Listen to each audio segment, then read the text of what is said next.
Donc les amis, seconde partie de ma critique de David, excusez-moi, de David de Angel Studio, 100% spoiler.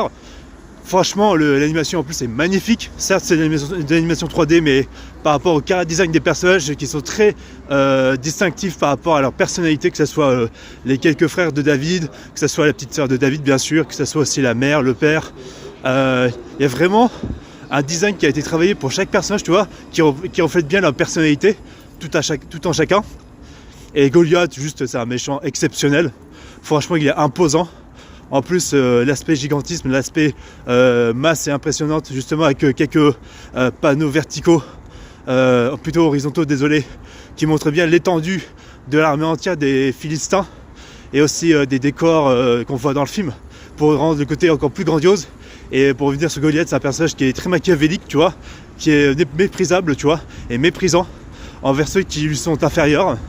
Et c'est pour ça qu'ils se vendent devant Dieu jusqu'à ce que, bien sûr, ils se reçoivent la fameuse petite pierre que David lui balance sur le crâne, hein, bien évidemment, jusqu'à ce qu'il s'écroule. Bon, je vous apprends rien, vous avez lu la Bible hein, pour beaucoup d'entre vous.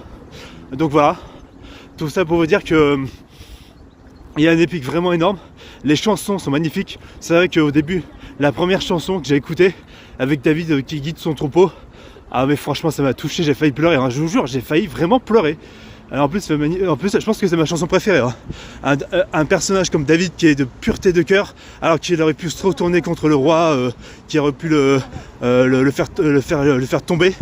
Alors que même à la base, tu vois, même quand le roi essaie de le buter, de le tuer, désolé, pardonnez-moi du langage Seigneur, on parle quand même d'un film sur la Bible, je vais essayer d'être respectueux en tant que chrétien que je suis, dans mon langage, c'est que malgré le fait que le roi s'était rendu compte que David allait le remplacer en tant que roi d'Israël, même quand il fait croire à tout le monde que, soi-disant, David voulait le tuer, etc., bah en fait, David le pardonne, lui en veut pas, clairement, et en fait, il est dans cette bonté de dire, moi je voulais pas être roi, moi je voulais rester un homme simple, avec sa famille, avec les gens qu'il aime. Et même il aurait pu tuer le roi dans la grotte, mais pas du tout. Du coup, le roi est parti avec son armée, et David a pu, lui succéder pour le royaume d'Israël. C'est magnifique à quel point le personnage est humble et profondément gentil, tu vois, David, et anti-violence, hein.